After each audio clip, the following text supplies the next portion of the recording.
and welcome to a new Tech Tuesday video. I am so excited to share this resource with you because I think you can do some amazing things and really engage our students in their learning.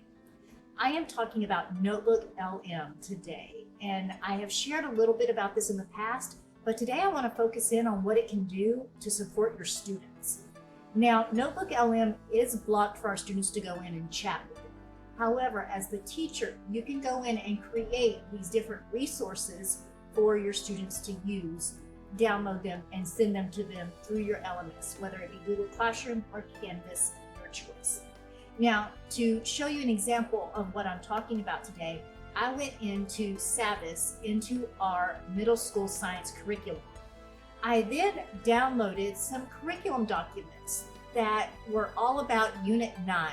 Inheritance, structure, and variation in populations.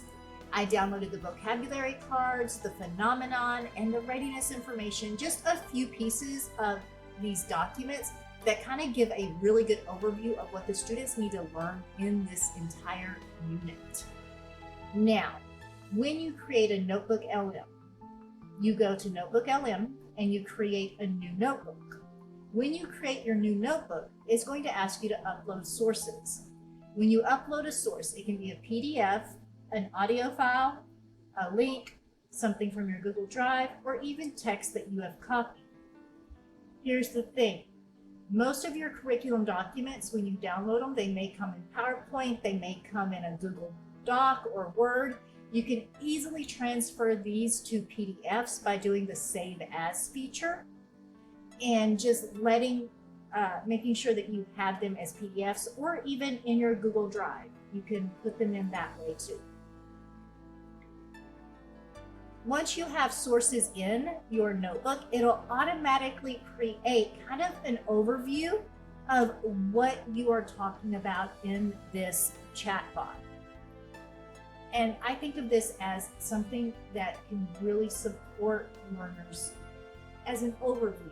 Think about a book you're reading and you kind of want to give them a brief overview of the book. Or you're starting a new unit and it might be a difficult unit for them.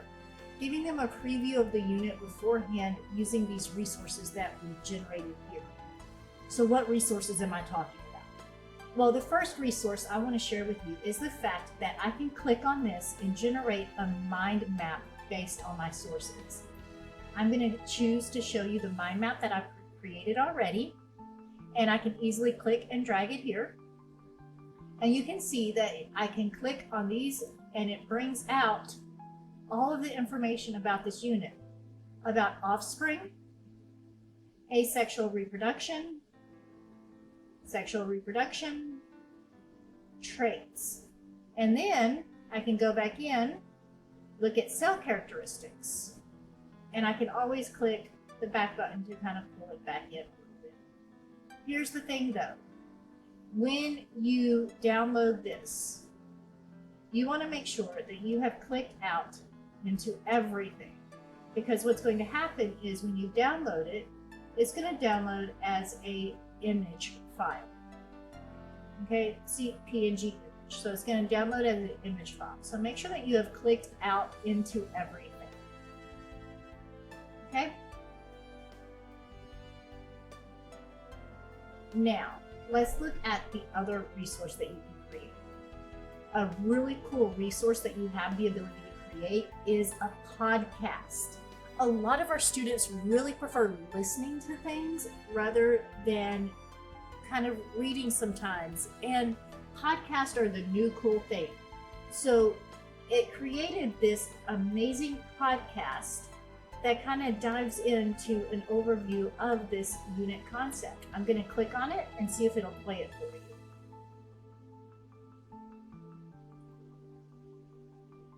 you. Okay, so since it's not playing, what I'm going to do is I'm going to pull out the downloaded file that I downloaded earlier. And let's see if it will play it. Welcome back to the deep dive. Okay, we are jumping right in today with, a real biological head scratcher, the Z-Donk. Ah, yes, the Z-Donk. Sounds a bit made up, doesn't it? But nope, very real.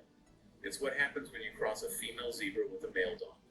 And you look at one, and it's immediately obvious why it's interesting. It's got maybe the donkey shape, but then bam, zebra stripes all over. It just doesn't look exactly like either parent. Not at all. It's a unique thing. Yeah, a totally unique design. And that Z-Donk, really, it's the perfect kickoff for what we're getting into today based on the sources you sent over. We're trying to get our heads around why offspring often look different from their parents. Right, and how those differences, those traits, lead to changes across whole populations, over generations. Exactly. We're aiming for a quick, solid understanding of inheritance and selection, the basics, but really getting them clear. Okay. And as you can see, it really does do kind of a deep dive into this. Let's go a little bit further. Created by mixing genes. Couldn't have planned a better example. Okay, so traits get passed down, sometimes creating variation through sexual reproduction. Now, what happens to those traits over time? That's where selection comes in, right? Across generations. Yes, a generation is just one step in that line from ancestor to descendant. And selection is the process that filters which traits become more or less common. So as you can see, it's more of an engaging way for students to kind of learn all about this unit, or give them kind of like a heads up on what they're going to be learning. They also have created a video overview. So you could actually create a video with these sources. Okay, take a look at this. This is a Zedonk. Yep, part zebra. And as you go in, Everyone's the same.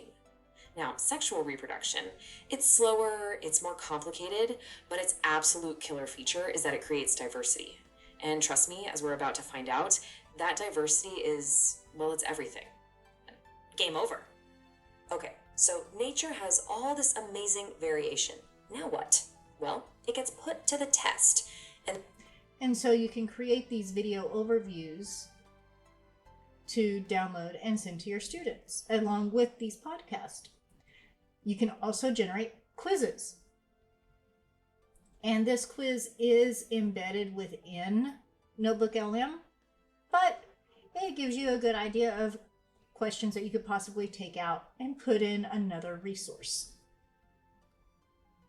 So I challenge you to take a look at Notebook LM.